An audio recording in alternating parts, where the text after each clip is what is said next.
Vei, entende, cristãos em apuros e o descanso em Cristo. Assim como Jesus, na cruz, disse, Pai, perdoa-lhes porque não sabem o que fazem, José, que é um exemplo de um cristão e que prefigurava os atos de Jesus 1900 anos antes de Jesus vir a este mundo, também perdoou aos seus irmãos.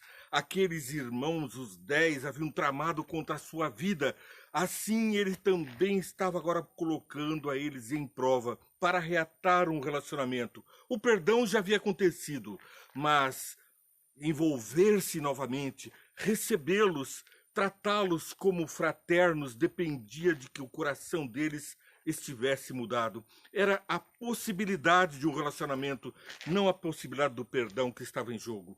Assim também Jesus, Pai, perdoa-lhes porque não sabem o que fazem, estendeu o perdão para toda a raça humana. Mas o relacionamento depende de mudança de coração. As pessoas, para estarem nos céus, não podem ir para lá como assassinos, mentirosos, não podem ir lá como adúlteros, cobiçadores, não podem ir para lá tendo outros deuses além do nosso Deus, não podem estar nos céus adorando imagens de escultura, violando os 10 mandamentos de Deus, não podem ter outros deuses além do nosso Deus, não podem matar, não podem adulterar, não podem roubar, não podem cobiçar, tem que amar uns aos outros e a Deus sobre todas as coisas. É a suma do amor o lugar onde vamos morar. Porque Satanás já foi expulso de lá e Deus não vai levar ninguém para um relacionamento que esteja sendo de coração um bandido violador dos seus mandamentos. Ele está ali na cruz, Pai, perdoa-lhes. Ele não falou para o ladrão que estava na cruz, desce daqui, porque poderia ter feito isso, muda a tua vida e depois me procura. Não, o perdão foi instantâneo e imediato. Estarás comigo no paraíso, foi a resposta de Jesus ao pecador arrependido. E os irmãos de José estavam agora diante deles em prova. Sim, José havia sido provado, passou por muitas aflições, foi vendido como escravo, atentaram contra a vida dele e agora ele precisava recebê-los para que eles pudessem ter uma sobrevida, para que escapassem da morte e da fome. Veja que maravilha, como Deus nos conduz. Está lá no livro Desejado de Todas as Nações, página 224, do qual extraí o pequeno trecho de Ellen White, da inspiração da pena inspirada de Ellen White. E o Desejado de Todas as Nações, é claro, só pode ser o nosso Jesus. Olha que trecho lindo. Deus nunca dirige seus filhos de maneira diferente daquela pela qual eles mesmos prefeririam ser guiados se pudessem ver o fim desde o princípio e perceber a glória do plano que estão realizando como seus colaboradores. Você está vendo o plano de Deus que continua dentro do livre-arbítrio. Escolhe hoje a quem servir. Escolhei hoje a quem servais. Se a Deus, serviu. Se a Baal, se ao demônio, se aos prazeres desse mundo, se a violação dos mandamentos de Deus, então você é livre. Mas escolheríamos perfeitamente dentro da vontade de Deus se compreendêssemos o fim desde o princípio. É a revelação. Bom, nós temos também um trecho que separei de Patriarcas e Profetas, página 239, também de Ellen White. Olha que trecho lindo que ela fala de José. Assim como José foi vendido aos gentios por seus próprios irmãos, Cristo foi vendido aos piores dos seus inimigos por um de seus discípulos. José foi acusado falsamente e lançado na prisão por causa da sua virtude. Assim também Cristo foi desprezado, rejeitado por sua vida justa e abnegada. Era uma repreensão ao pecado. A sua vida também é uma repreensão ao pecado. Você vive de uma forma diferente a ponto de ser apontado como um diferente, um crente, um cristão. Você se incomoda com isso? Bem, veja só, embora não tivesse nenhuma culpa, foi condenado pelo depoimento de testemunhas falsas. A paciência, a humildade de José sob a injustiça e a opressão, sua disposição em perdoar e a nobreza de sua generosidade para com seus irmãos desnaturados, representam o resignado sofrimento do Salvador pela maldade e maus tratos de homens ímpios. O seu perdão, não somente aos seus assassinos, mas a todos os que vão a ele confessando os seus pecados, é a glória dos céus. Jesus estende o seu perdão, ele é amor. Agora, Um ladrão na cruz fica blasfemando, o outro se arrepende das blasfêmias que estava ainda há pouco proferindo, se arrepende dos seus maus hábitos. Lembra-te de mim quando entrares no teu reino. E continua a pena de Ellen White a nos descrever no outro livro, Parábolas de Jesus, página 251. Quanta escritura preciosa ela nos deixa. Nada pode justificar o espírito irreconciliável. Você ainda está relutando em perdoar o seu irmão, em aceitar o perdão de alguém? Você ainda está relutando em aceitar o perdão de Deus, o sacrifício de Jesus na cruz para pagar a culpa pelo pecado? Você está vendo as consequências do pecado na sua vida e pensa que esse castigo seria, portanto, uma condenação? Não. Nós temos que aceitar e dar perdão, porque é perdoando que somos também perdoados. Nada pode justificar um espírito irreconciliável. Aquele que não é misericordioso para com os outros mostra não ser participante da graça perdoadora do Senhor Deus. No perdão de Deus, o coração do perdido é atraído ao grande coração do infinito amor. As pessoas estão vendo o amor de Deus nas suas atitudes. Quando você é ofendido, qual a sua resposta? Uma resposta do demônio? Aquela pessoa que foi enviada como uma tentação, uma provação do demônio para a sua vida, você trata com igualdade, como se fosse também inspirado pelo demônio? Então, é semelhante, mas nós somos semelhantes a Jesus. Temos outra semelhança, somos filhos de Deus e assim nos comportamos. No perdão de Deus, o coração do perdido é atraído ao grande coração do infinito amor. A torrente da compaixão divina se derrama no espírito do pecador e dele nos de outros. Benignidade e misericórdia que em sua própria vida preciosa Cristo revelou serão vistas também naqueles que se tornaram participantes de sua graça. São os neurônios de espelho, copiamos aquilo que apreciamos, que olhamos, que contemplamos, aquilo que nos demoramos em ver. Se estamos diante de filmes rebeldes, de novelas tendenciosas, de prostituição, de perversão da mente, então ficamos semelhantes a esses. Mas quando nos dedicamos à oração, à contemplação dos atos de Cristo, pelos livros preciosos da palavra de Deus, pela inspiração, contemplamos aquele que nos fez e que nos transforma segundo a sua vontade, conforme a obra do Espírito Santo, então refletimos o coração e o amor do Pai. Eles estarão vendo Jesus no seu rosto, estarão vendo o amor do Pai quando você atende aos necessitados, diz o apóstolo Pedro. Os ímpios dão louvor a Deus. A história nos conta que José pôs à prova os seus irmãos antes de recebê-los para o reino. Está lá em Gênesis capítulo 43, versos 23 e 44, versos que seguem. No 43, 23 temos: fiquem tranquilos, disse o administrador. Não tenham medo. O seu Deus, o Deus do seu pai, foi quem lhes deu um tesouro em suas bagagens, porque a prata de vocês eu recebi. E soltou Simeão. Agora uma nova prova.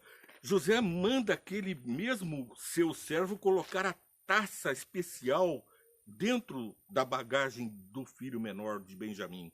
E agora os irmãos seriam colocados à prova. Dariam eles a vida por conta daquele filho menor?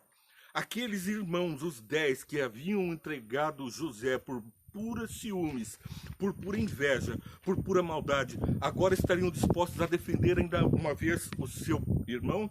Seriam eles conversos, cristãos conversos, ou estariam ainda dentro de um coração duro e empedernecido? Vamos ver o enredo no verso 44, capítulo 44.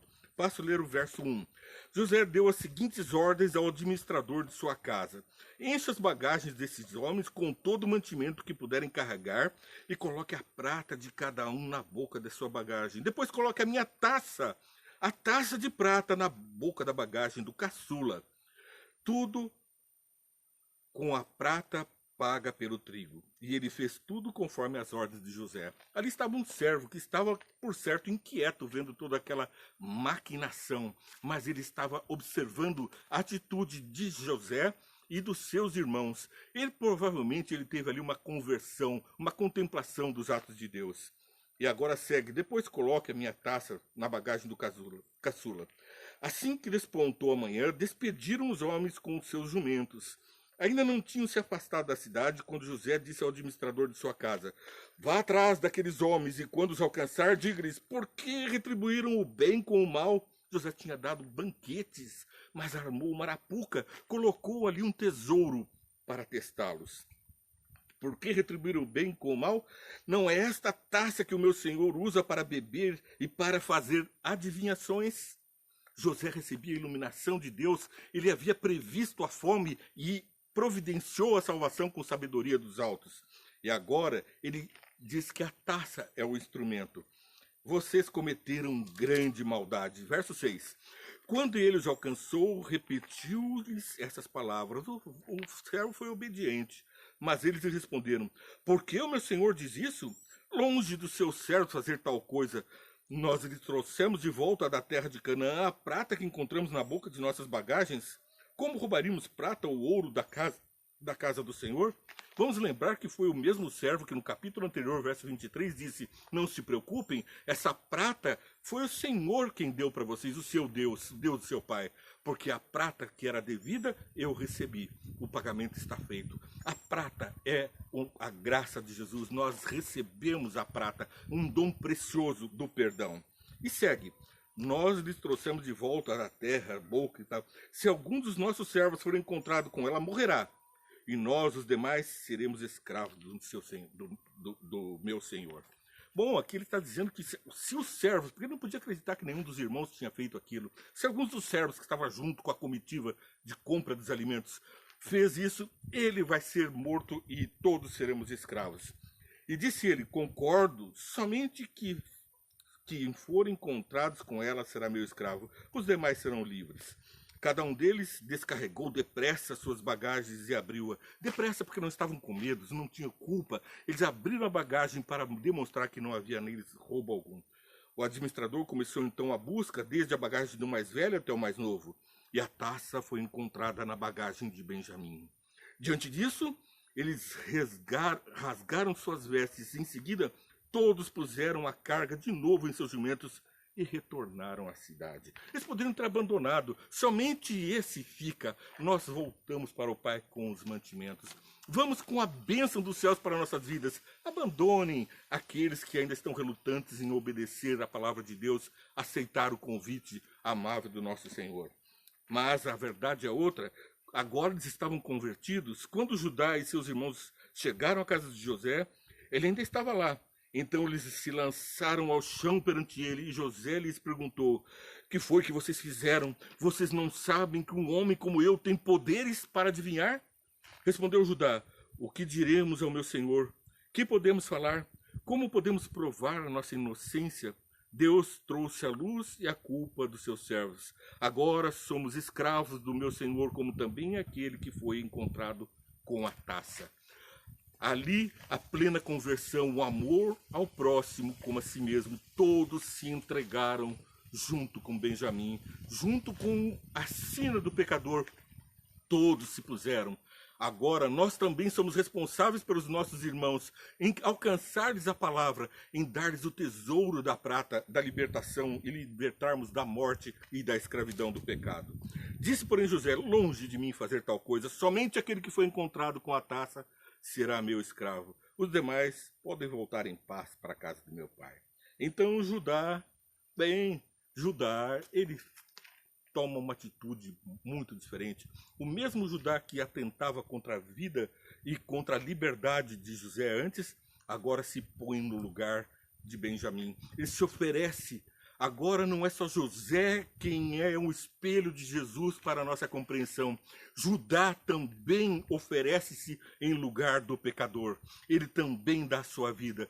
É a contaminação do crente por outro crente. É o convívio com o caminho de Jesus que nos conduz a um novo caminho. Um caminho de amor ao próximo. Um caminho de estar no serviço de Jesus em alcançar as almas. Bem, você assistiu, vem e entende? Todos os dias nós estamos juntos. Curta, compartilhe essa mensagem. Não esqueça de tocar o sininho, de dar um like para que essa mensagem tenha relevância. Se você seja lembrado diariamente dos vídeos 5 minutos, vem e entende, e do Entendendo a Bíblia em Boa Companhia. Vem e entende para você curtir, compartilhar e seguir a nossa página. Sim, Jogo da Velha, vem e entende, você vai ser direcionado a um dos nossos canais de comunicação. Eu aguardo você, lembre de orar por mim, eu estarei orando por você para que essa mensagem alcance corações com a pura verdade da Palavra de Deus. Sem mitos, sem ideias próprias, mas pela iluminação do Espírito pelo qual oramos. Senhor, estamos diante de Ti com a Tua palavra aberta para traduzir a Tua vontade aos nossos corações e levar salvação e liberdade ao mundo que está em aflição. Usa-nos, Senhor. Cada um que está assistindo, participando, possa compartilhar a Tua luz, possa viver a Tua luz, experimentar, assim, o descanso em Cristo. Aquele descanso que tanto almejamos, o descanso para o qual nos preparamos e que o Senhor está providenciando. Abençoa a todos. Em nome de Jesus, amém. Encontre, portanto, o descanso em Cristo. Aguardo você amanhã no Vem e Entende.